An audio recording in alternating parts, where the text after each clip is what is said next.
All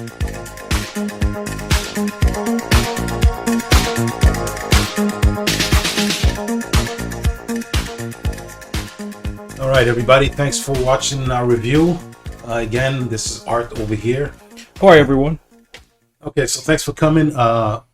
What is your? I have an idea, but just for everybody listening, what's your overall thought on Tenet? For me, the Tenet movie, which I think was the follow-up to, I think, Dunkirk, in the career of Christopher Nolan, the director and the writer of the script of Tenet. Okay. This is his most confusing movie ever. And there's a theme that he follows in a lot of his movies, and it's of sort of like a character interacting with another character, but yet they're the same person. Mm-hmm. And it's a theme throughout most of his movies. Oh, no kidding. Yeah, if you see Prestige. Prestige is like that. Yeah. Batman is like that because the duality of Bruce Wayne and Batman, mm-hmm. But also Two-Face, you know. So it actually is a thing that goes throughout his career. And so I think that what happened with Christopher Nolan is that he loves to have complicated, complex plots in his movies. Yeah, he's a great writer, and he knows that his details will be on the screen. Maybe they're in the script, or maybe they're in his mind. But when he delivers to his audience, he delivers such a complex sort of like puzzles type of cinematic experience. Yeah. That the only resort that any of us who are fans of Christopher Nolan have is to watch what he puts on screen, get confused by it, question it, watch it again, make research, do studies of it, and eventually come to a conclusion that leads you to say, oh wow, Nolan did it again, which is he's made me a fan to study him always, and he's actually made me experience him as a cinematic genius. Yeah. And which is true. He's not always making great movies, but he is making movies that everybody will say, holy cow, that's a Christopher Nolan movie. Yeah. He's now up there with Spielberg, Hitchcock, Lynch. Seriously, this is a man with a style. Yeah. But his style is to confuse you with a complicated plot, with multiple characters doing multiple things, doing stuff that confuses you even still, that then makes you try and put it all together on your own, and then to come to the conclusion to call him a genius. Yeah, I mean, there's no doubt that if you have a certain amount of investment anyway, and I don't know if this appeals to the casual viewer, but definitely for people like you and I, we got to see movies more than once. Oh, no doubt about it. And to the casual, and then you catch things like yeah, we do. I'll mention it. There's a few things. There's a few things that I caught when I was making the summary. Well, extended summary for this video, right? That I was like, there's no way in hell anyone could catch this. No, it's a miracle I caught it. And I'll tell you what I mean specifically in a few moments. But for example, like back in Inception, when Cobb was with his wife in a dream at the beach, and they were creating their world, and it was being represented on the blocks of sand. Yes. So if they didn't like something, they would just push it aside. I didn't realize that behind them there was a huge structure that toppled over because exactly. It took me, I don't know how many viewings before I caught that, because it's so.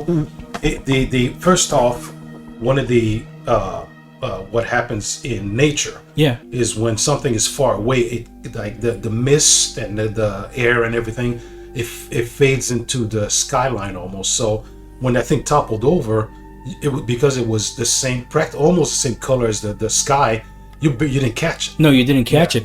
And it develops this whole thing where it's the experience that the characters have on screen that develop sort of like an experience that we have, because like you just mentioned, you catch things. Yes.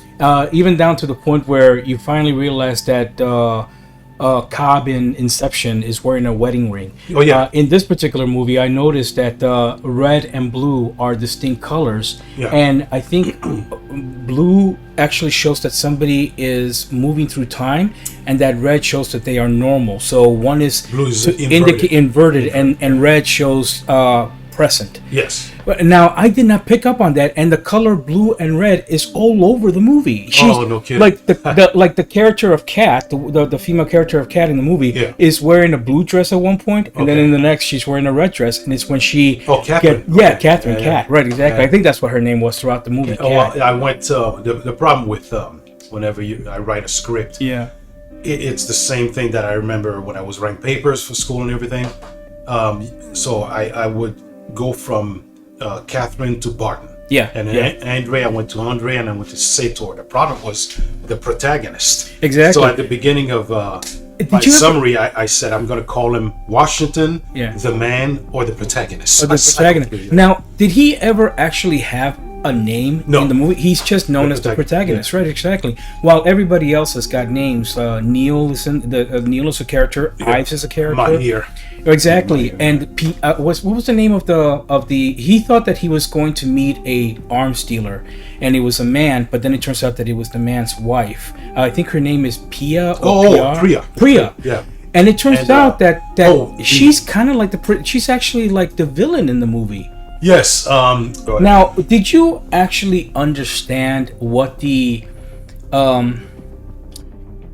plot of the movie was? Oh yeah, absolutely. Okay, now if you can just tell me what it is from your perspective, I will see if it's any different from what I saw it in from my perspective. Well, to start, my first reaction is okay. So when I went to see the movie, like immediately I was taking it because I put it on Facebook, and of course, like I barely got a response. Nobody gives a shit about my reviews on Facebook. But what I said was that the movie starts with such a punch that I felt like I was eating a meal and somebody gave me dessert already. You know, you know, and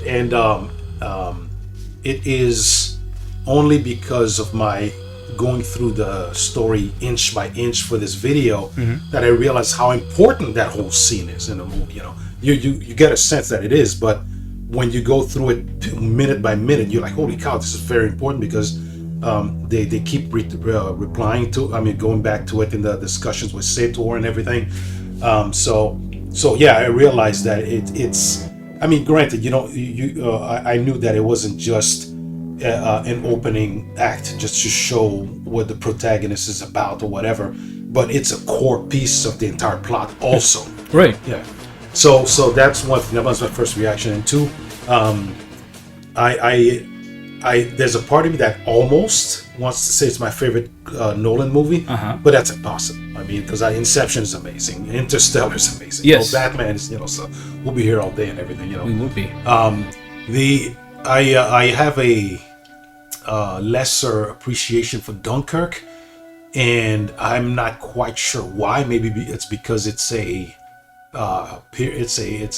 based on real events, so I kind of like more fiction stuff. Although the promotional, I'm like, because in Alien Covenant, in the millions of mistakes that are in that movie, one of the major ones is the dinner scene that was only released on YouTube. And Dunkirk, they did this amazing. I think it's a 5-minute long shot, one shot, where they have this entire scenario on the beach. I think there's even elephants in it, and there's the protagonist and all that. But it certainly could have fit in if you wanted. You know. Yeah, but you know what you're actually thinking about? There's what you saw was a clip from YouTube from another movie that depicted an event also from the Dunkirk historical days. So it wasn't a movie that was for the movie Dunkirk. It was a scene that was shot for a movie called what is the name? Yeah, The Atonement. So it's a movie called The Atonement. So there's a scene which is like a 5-minute long tracking shot that takes place in Dunkirk, because the movie also takes place in part in Dunkirk. Oh my! So God, you thought kidding. that this was an actual scene from the movie Dunkirk by Christopher Nolan. No, this was done by a different director in a different year. Shit, man! I may have to cut that out of our video. Yeah, you might want to put that in mind. But that's actually a really great shot, though. Right out of Dunkirk, the movie, man. Holy cow. Exactly. Actually, and Keira Knightley is also in this flick, and a couple of other actors that we all know. Yes. All right. So real quick, shout out to Kenneth Branagh, who gave me the first Thor movie, and And the only thing I get from people is that they're okay with it, but I'm the only one who loves it. I don't understand why people don't love it. I also wrote a shout out to Elizabeth Debicki, who is the Catherine. Some people said she should have played Galadriel in Rings of Power because she's like 6'3" or something. Yeah, and she's a damn good actress. And anyway, like, you know, and the funny thing in Guardians of the Galaxy, she wears heels. That's right. She wears heels in Tenet also. It's like the role that she plays in Tenet, she plays it very, very dramatically. Of course. But at the same time, I realized that there's absolutely no sense of humor at all throughout this movie. And I think this is the first movie that... Yeah, I think there's nothing lighthearted. Yeah, and also I think that this is the first movie that Nolan really doesn't care about his characters. He was accused of that in Dunkirk. Okay, yeah, but also, I mean, think about it. He can actually have performances from actors in a big cast, like in Interstellar or in Batman. Yeah.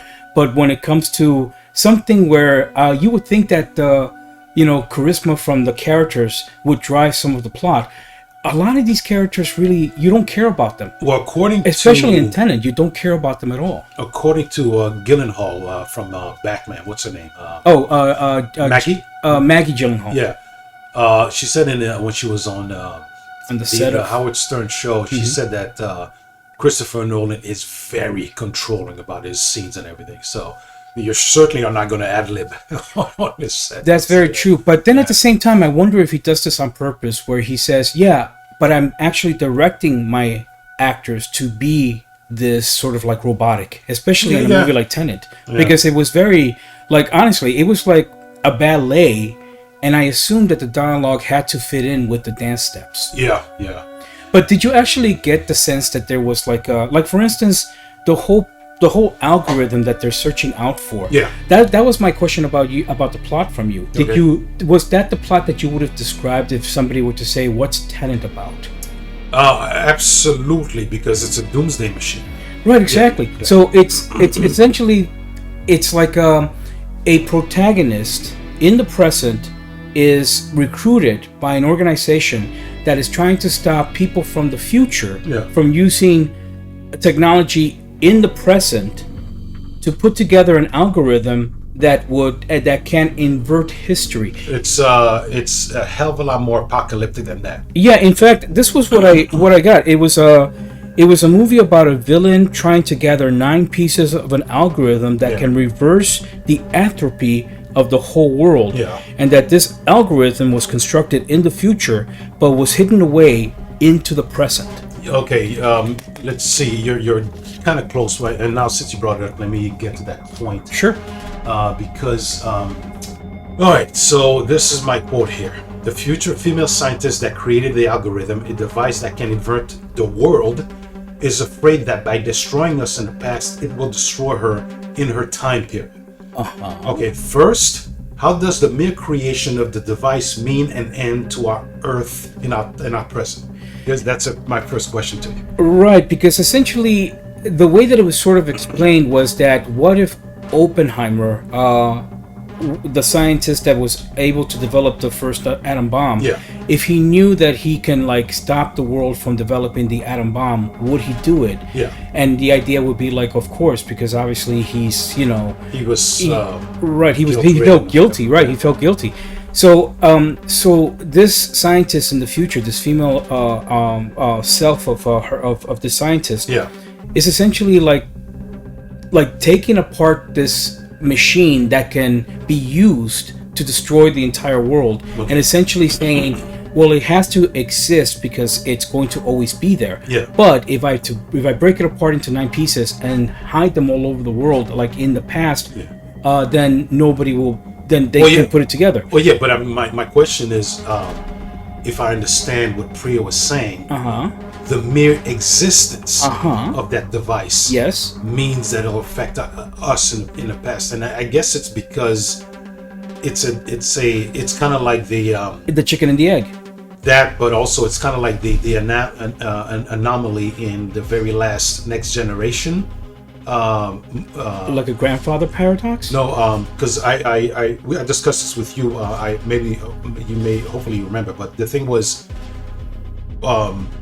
Q kind of kind of arranged this where the Enterprise probed something, and by doing that, it initiated a set of events, a kind of anomaly that That's gets right. bigger and bigger backwards in time. So right. Finally when it got really big back in time, it prevented the development of humanity. Right, exactly. You know, so I guess I just answered my question. The mere existence of the algorithm, because it's a device that works invertedly. Exactly. Then just the mere existence of it will eventually destroy us in the past. Exactly. So I guess that answers that question. Okay. But what also strikes me is that the technology of inversion, where then the protagonist, after he has a conversation with Priya, who then tells him this thing about this algorithm that in its existence and how it's broken up into 9 pieces. Yeah. And now how Saito, I think his name is, or Saito has got a. I'm Sator. Sator. Yeah. Sator is looking for a particular piece that used to be in his possession but no longer. So now the other question. Okay, so if it is something that can affect us backwards, affect people in the past, then why send it in the past to begin with? You know. Well, you see, now that was the other thing. I think that the people in the future were in danger because they were living through climate change, like global warming. We devastated the future. Right, Yeah. and so they were hoping to use the algorithm to invert the world, so that then they would be able to be sent back or revert back to a time when there was no global warming on the planet. Now, go ahead. Yeah, I think that was kind of like the plot from the future against the past. Well, I believe what Priya said. I think she said this. I'll have to look this up again. Either she said that, or maybe Sator, but somebody said that because of the insane action of destroying us in the past, those people actually believe that that's not going to affect them in the future, which is bizarre. Right. But on the other hand, Neil says, and this seems to be a period in that entire paragraph. Whatever you do, the events are set. And what comes to mind with that is, as bad as the last version of the Time Machine was with Guy Pearce, anytime he went back in time to try to save his love, she always died. Yes, exactly. So either what's happening in Tenet, if I understand everything, is either things will always remain the same, or it's like in that movie, in the Time Machine, where things will be changed, but the outcome will be the same. Exactly. There's always a predestination. Yeah. Yes. Okay. So now, one of the things that the real core of my frustration is when she's describing Oppenheimer and the female scientist who created the algorithm. At the end, she says, but becomes convinced that by destroying us, they're destroying themselves. Where does the they come from? What I like, because I thought we were just talking about one female scientist. So who's they? Yeah, and that's the thing about it. At some point, that is unnecessarily confusing. Did you ever get the feeling that maybe Christopher Nolan was setting up this movie to have its own sequel, like maybe another? No, there's a closed door idea there. Yeah, but you know what? I think that if the movie had been a little bit more successful and everybody would have gotten what he was conveying, then he probably would have churned out a sequel that would have explained a lot of the plot holes that the first one seems to have. I don't think so. He seems like, I think the Batman trilogy is a rarity for him. I don't think he's a sequel kind of guy. So. You're absolutely right, but consider the fact that the Dark Knight was so radically different from Batman Returns. Batman Begins? Yeah, Batman Begins. Yeah. That it seriously marked it as like a new beginning, not the Batman Begins, but rather the Dark Knight. Yeah, because the Dark Knight and the Dark Knight. What was the last Rises. Those are two pieces of one coin, But exactly, but the Begins is a separate piece to a certain degree. Yeah, one of the things that I loved, like for example, one of the things I loved about Captain Marvel, as bad as that movie is, when Danvers was training, when they were like wrestling and everything, he had some really bizarre holds, and so that showed me that they had trainers. that they were, So with Tenet, they're spelunking or whatever. That was it looked like a reverse bungee jump. That's what I don't know what that device is.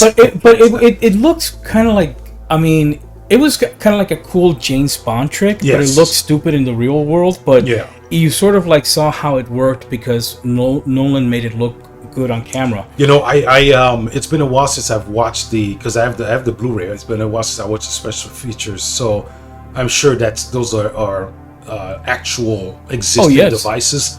But they were amazing to watch and stuff, and they're pretty silent from at least from what we saw in the movie. They don't make that much noise. Have you ever considered this? But how we kind of like to play around with all alternate ideas. But do you think that the movie Tenet could have worked if it was actually made into a James Bond movie, where he actually has got to fight or fight technology from the future? Well, no. The problem with that is it's like introducing time travel in Star Wars. Okay, it's too much. Yeah.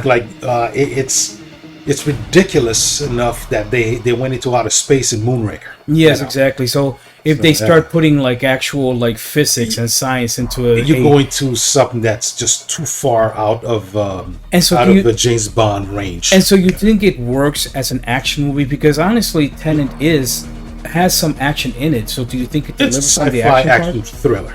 Now the thing is, this is very embarrassing. Like in Superman, like in Superman, I was embarrassed to realize that when Clark Kent went to Krypton. Went to in Man of Steel when he went down to examine the scout ship that was 300 feet under the ice or whatever. He he dug his way down there using his heat vision. I didn't realize that until I watched the movie for the video, and it's stupid because it's almost obvious. And in Tenet, I didn't realize that. Okay, Mr. Fay, Martin Donovan. Okay, he says that this is the word Tenet, and it's going to open some doors for you, some that are helpful and some that are dangerous. And I didn't realize that when he when he recovered from his injuries and was exercising, so he went into this installation, and Laura comes out of nowhere, and she says something, and he says the word Tenet, and that's when she knew that she had to help him. That was a code word, right? And he used that word again when he met Priya for the first time, and I missed that's some sort of code word for this sort of underground worldish, if you want to call it that. Do you know what I think it all means from your interpretation of this? Is that I think that we're actually seeing characters throughout the movie that are the future selves who are sending information to the past, which is essentially our present. Because it's always this people from the future who are sending information to the present. Yeah. For instance, I think that the Michael Caine character is actually a character named Ives in this movie, played by Aaron Taylor Johnson. Wait, you said Michael Caine. Michael Caine is Mr. Crosby. Right, he's Mr. Crosby. But I think that Oh, you think that's him? I think it's the same person. I don't think so. These people have already said ignorance is a weapon. Yeah. And it's essentially what they do is that they don't send a direct information from the future to themselves in the past.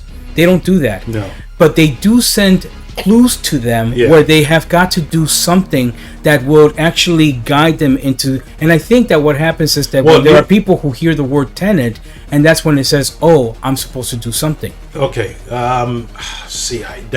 Because it's not completely explained openly how Tenet is a mechanism in here, we can only make implications about it. It's all theoretical, which is another way that Christopher Nolan has a way of explaining the whole thing, but he's actually letting it all be theoretical to his audiences. Unless I'm missing something, which is very likely. Oh, without a doubt. I'm missing a lot myself. I think Tenet is, as far as a word to diffuse situations, because it was pretty intense with Priya when he had a gun to her husband's head, and when the word Tenet was communicated between the two of them. It diffused the whole situation. She's like, hey, why don't you go make him a drink? You know, kind of thing.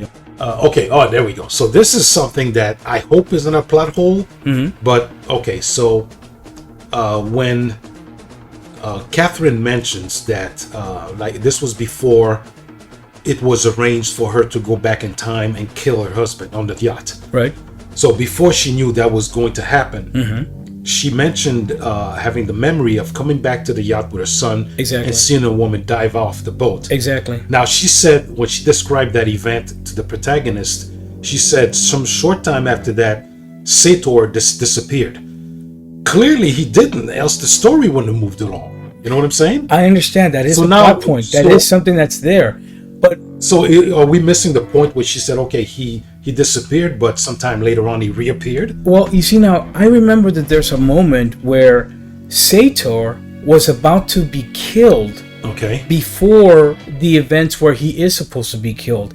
And I think that what happens is that the protagonist saves him, and they're sailing these two, they're racing these boats. That was the meeting. Right, exactly. That was the meeting. About the, And so Sator knows when he's going to die, and that he's not going to die then and there. But the protagonist doesn't know that, and essentially stops Sator's wife from killing him. Well, I don't think Sator knew he was going to die there. Uh-huh. I don't think so. Okay. That's what confuses me, because it sort of like leads to Sator getting to a particular point where now the protagonist is able to do something.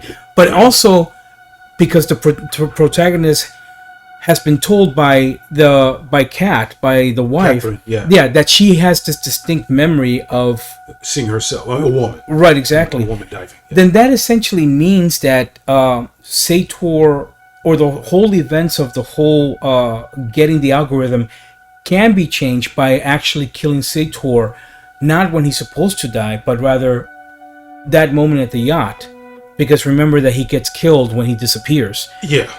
And that sort of explains his disappearance. Well, I mean, the reason is disappears because she killed him. Yeah, but you know what? I'm confusing myself because I cannot remember anymore. One thing that I caught, maybe the third time that I saw it, and it kind of, what's the word, jarred me, was that at the end when her and Mahir on their boat, and they're driving away, Sator's body is tied. Right, and then you see, and you're literally dragging him, like, right, exactly, like garbage. You know, it's like, oh my goodness, like, because I had such disrespect. But I had the same reaction when I saw the what's that animated film, The Secret of Nim? Because at the very end, the main woman, the main mouse, Mrs. Mouse, her daughter is wrapping bandages around her hand. Because when she initiated the spell, it burnt her fingers. I was like, oh my God. Well, that was Secret of Nim. That was the secret, like, don't touch. That is such a dark movie, man. Like, the beginning of that movie is the narrator saying her husband's dead. Yeah. You know, I'm like, what? And it's got one of the most beautiful songs at the conclusion of The Secret of Nim. You know, it's like Mr. Paul Williams knows how to sing a song at the end of an animated movie. Then the guy went on to do Space Ace and what's that? The Dungeons and Dragons thing. Dungeons and Dragons stuff. I forgot the Dragon's Lair. Yeah, his name was Don Bluth. Yeah, fantastic. Okay, so one thing that like, I guess we could mention this quickly. The crazy thing about the Goya piece is that even though Catherine is a inspector of art, she never knew it was a fake. So this whole thing with her husband blackmailing her, it was by accident. And she said it. She said, like, you know, you couldn't explain that to him at all because the only thing the guy responds was disloyalty. You know. Well, you see, now that's the other thing. Why did Sator? How exactly is it that these two got together, fell in love, and have a child? Sir Michael Caine, which was Michael Crosby, Yeah, he explains it that he was in Stocks 12, that weird city in Soviet Union, I think. Not Russia, Soviet Union. And so, like, they were like there was an explosion, and they had to dig for the remaining pieces of the missile. and which is an insanely dangerous job because of radiation and everything. But so he was part of a crew that was like digging all over that city, and so he and his partner found the gold with some documentation sent from the future. Exactly. So he kills the guy because he wants the gold, and because of the gold, he manages to create a company. And I think there was a falling out with the government and him. So he somehow met Catherine, who is the daughter of a prominent guy in England. Okay. And used that to get elevated as an elite in England. Yeah. Okay. That's what he described. But still, it doesn't explain how the two of them. I mean, were they? Yeah, like because obviously there's disdain between them. Like there's really no passion between them either. I'm trying to think. Obviously, that's not what was in the case. When they got together, I don't know how that developed. But yeah, Michael Caine just said the marriage is troubled. But you know what? Here's the thing. That kind of like shows how Christopher Nolan, as a screenwriter, and I can't remember if he just wrote the script by himself or he had a partner like his brother. But the point is that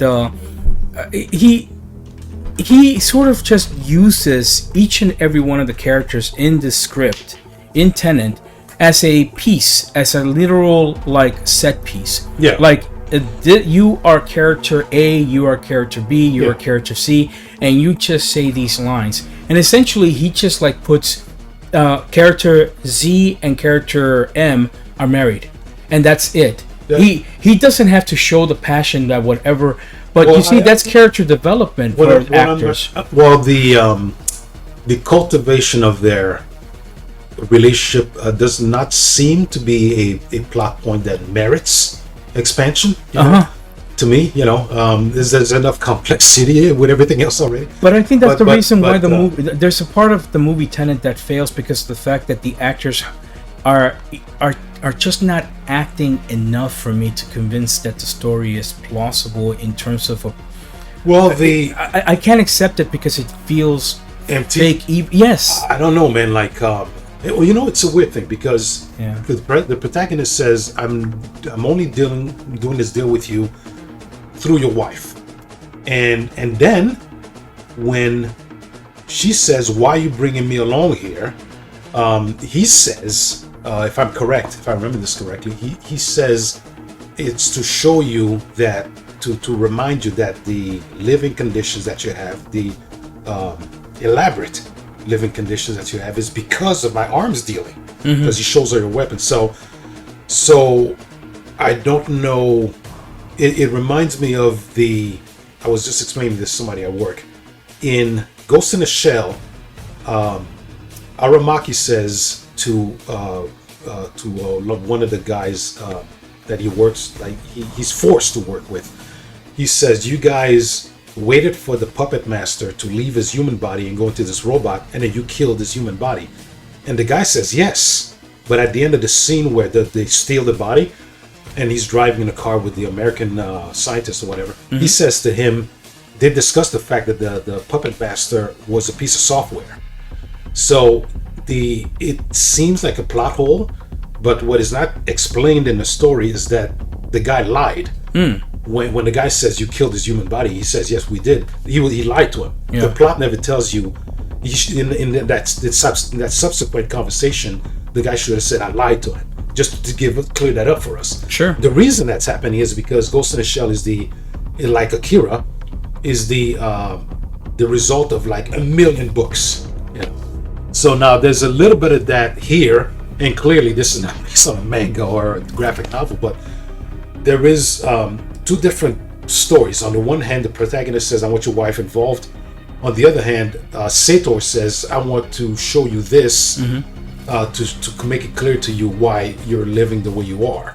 So there's two different things, and both end up with her being involved in the exchange or whatever. So I found that a bit. I don't know if that's a plot hole.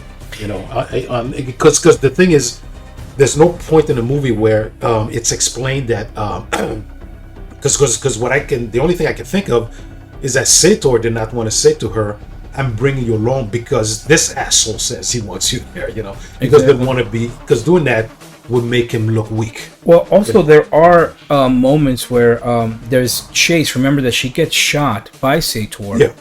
And I think that's in order to right, exactly. And it's specifically to, I forget what the reason why he shoots her. Oh, it's because he wanted to know where the ninth piece of the algorithm was, and the protagonist wouldn't tell him. And so he knew that, okay, I've shot her. I know she's dead. Yeah. He doesn't know that she's alive, which is why when she appears, what do you mean at the yacht? Right, exactly. She thinks that, oh, this is the one that is from before, not the one from dead. And right, which is a great plot twist. And that they lead to that too, because he's talking to the protagonist, trying to stop the bomb from being dropped. Exactly. And he after the conversation's over, he says to her, "You have no idea what I'm talking about," and she of course denies it to make it seem like she's the original Catherine. And there's another piece, like there's another very short scene in that scene like that, where he is made to believe that she's the original. I think what it is because he gets on the boat, he's surprised to see her, because he says, one of our servants says you went to the beach with Jackson or whatever the kid is, you know. But they quickly brush off of that because she's there, you know. So. Exactly. Also, but he would have never conceived that she was from the future. Right, and you know it's kind of amazing. But the movie has got some incredible set pieces and some incredible action sequences. Yeah, we're talking about, and it's a clever movie because they have a fight that takes place in an inverted time frame. You're like, they're fighting backwards. Yeah. And it is brilliant to watch. Well, you just have got to watch it to like be amazed by it. One of the weird things though, I don't know why they did this, and this was definitely Christopher Nolan's doing. At the end scene, when the soldiers are running, the blue team, when they're running backwards, and some of the fight scenes when the protagonist was fighting himself with the mask on, they inverted their action. Right. They told the actors to run backwards, and it's like, just reverse the footing. Because you need smoke to go back to their feet, you know, because they did that with the car. Right. They did that with the explosions. Yeah. But it's true. He could have just reversed the footage. They did that because one of the coolest parts was the both red team and blue team. So the guy Ives said, we need to get to that tunnel to get to the bomb, but they cannot see us do that. Yeah. So we need a diversion. So both red team and blue team blew up that building, and that's why part of it exploded and the other one inverted. You know, exactly. So that was exactly. That was moments like that are the kind of thing that like win me over with Christopher Nolan movies. That's what who was it? I can't remember exactly, but that was the disappointment of the Star Wars trilogies, because when the first Star Wars trilogy was made and the prequels, there was an effort to advance this technology of special effects, do some kind of something new and different. And the last Star Wars films didn't do that. And Tenet definitely did that with the weird inversion footage and all that stuff. That there was stuff in there that I've never seen before. You know, it was almost like, because the one thing you can appreciate about Sky Captain is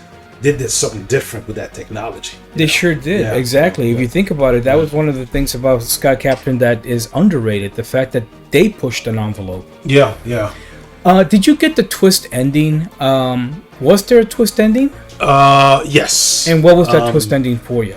Well, you basically get to figure out that Neil was there from the beginning. And I guess we can get into it too. Okay, so he saved him at the opera house. Exactly. And he was clearly the guy. This is in the cage, right? This is bizarre too, in the cage, because when Ives, like, because Volkov shot Ives, but he didn't shoot him dead.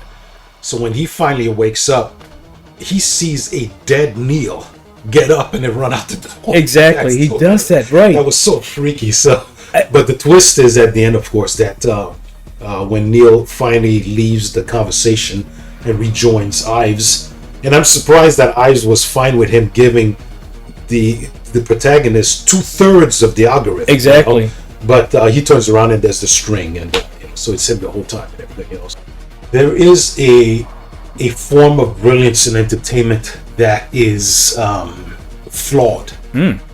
And Evangelion radiates like that, like mad, because once I saw the final movie, and I was like, I love this, and you know what? I want to know what's going on here. Sure. Exactly. So because of that, it meant I had to go and watch the series. Exactly. And I have no tolerance for anime series because the majority of them have a very small budget, so the animation looks like crap. Yeah. And because of that, they cut corners and stuff like that. And one of the reasons I loved the Evangelion movies is because endless funds. Sure. The music alone is amazing, you know. But the reason I say that it's flawed is because in the movies are incomprehensible. Nobody would be able to follow them until they actually. I don't know how the fans. Yeah. I don't know how the fans are able to follow it. If this information that is crucial to the plot is given, I have no idea how. Because every time when I started, because I always watch the movies, I even watched the slow parts of it because everything's beautiful, you know. But I didn't understand what the fuck was going on. But the thing is once I started watching the movies, like, because the series are clear enough. The movies, however, I was every 5 minutes I was stopping and going on fandom.com, which beautifully explains everything. And it's like, so you're reading this stuff, and it's like, how the fuck are you supposed to know that? Right. You know, you cannot watch that stuff, at least in my position, without stopping it every 10 minutes and look for an explanation. And unfortunately, Tenet is like that. There are things in here that in an Inception that I am happy that you need to watch more than once to catch. Sure. Because that's fun. But when there's an abundance of it, it's a flaw. Wow. You know, which does not position itself to a casual movie audience.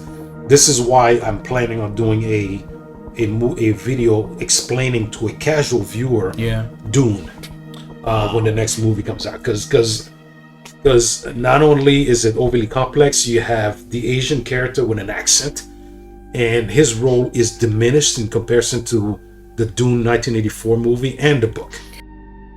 All right, so let me go ahead and ask you this. So, following the plot of the movie, because honestly, at some point, I forget, but they're going to set off a bomb. That Sator who's going to have a bomb get set off, at the moment that he's going to take a pill that will signal his death to the future, in order to let the future know that he has completed in gathering the 9 pieces of the algorithm, or the particular algorithm piece that he has. So what, if I understand correctly, his death, because of the watch that he has that is connected to the algorithm, when he dies, the watch will send a signal to the algorithm and explode and kill us all.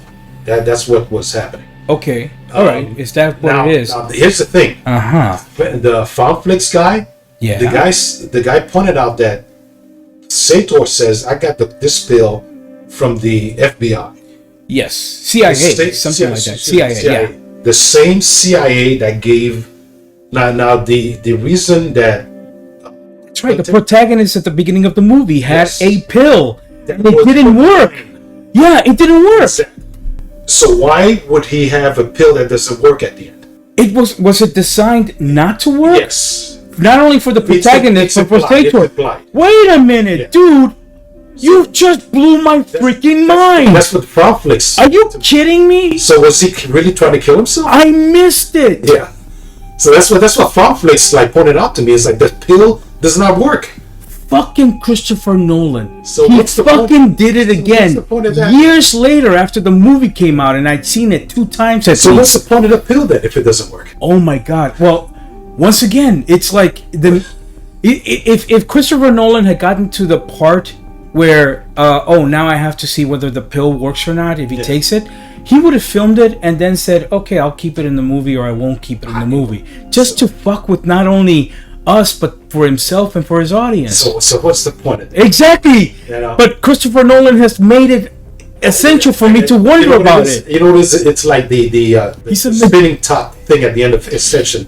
It keeps going and then the credits come. You know, so you don't know if it's going to fall over or not. Christopher Nolan is a a filmmaking genius. I'm beginning to realize this. So. And he's the one that confuses me the most.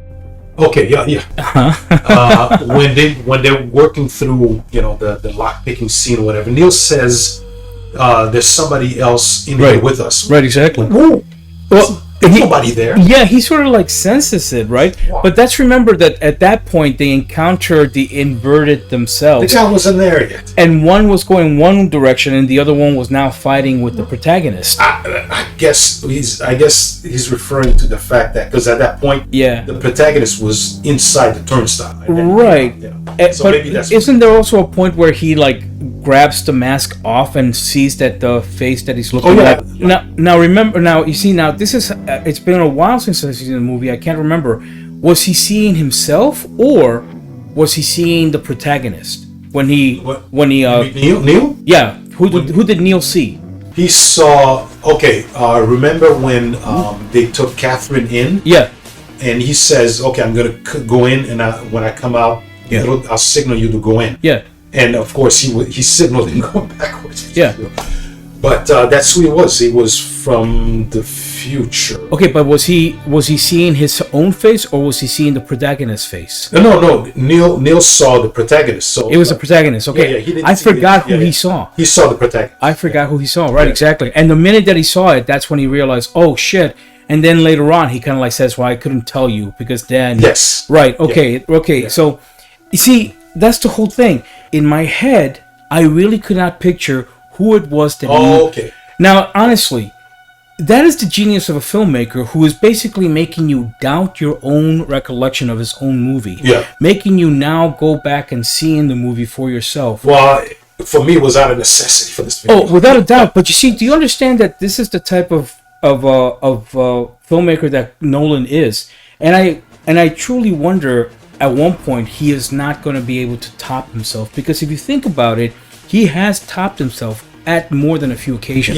Yeah. Well, this might have been it, and it didn't help that it was released during the COVID thing too. Now, let me send you back in time, and do you remember whether after you saw the movie did you actually say, "Wow, I loved it," or did you say, "I liked it"?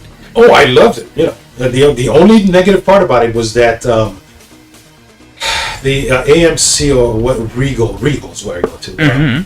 When they offer 4XD tickets, they don't explain to you that it's an interactive experience. It vibrates, does this, water. Right. They don't explain that. Convinced that you won't have an answer for this for me. Why the hell was he trying to kill himself? You talking about Sator? No. When the protagonist came out of the turnstile. Right. He suddenly just started to attack him. Yeah, the bullets came through in the glass. He was trying to kill him. Why would he do that? Now, that never really truly gets explained, right? Not online, not in the movie. So, which is another way that I wonder how it is that Christopher Nolan. Because you see, I wonder too. Do you think that maybe that moment in the movie marks a moment where the audience has got to now follow what happened at the start of the movie and what happened at the midpoint of that movie? I don't know. Right, exactly. Because the thing is, what comes to mind is when they were trying to explain to the employees, the people who work for Nolan, that scene. Yeah. They had to make like a model on the table and show where the movements, what everybody was where doing, everyone was supposed to be. Because it was that complicated, Because you have the protagonist fighting himself on one end, and then you have Neil fighting the protagonist. And they move it. I wouldn't put it past Nolan, him saying, "Well, I have to have an action sequence." No, you don't think so, dude? The only thing that can be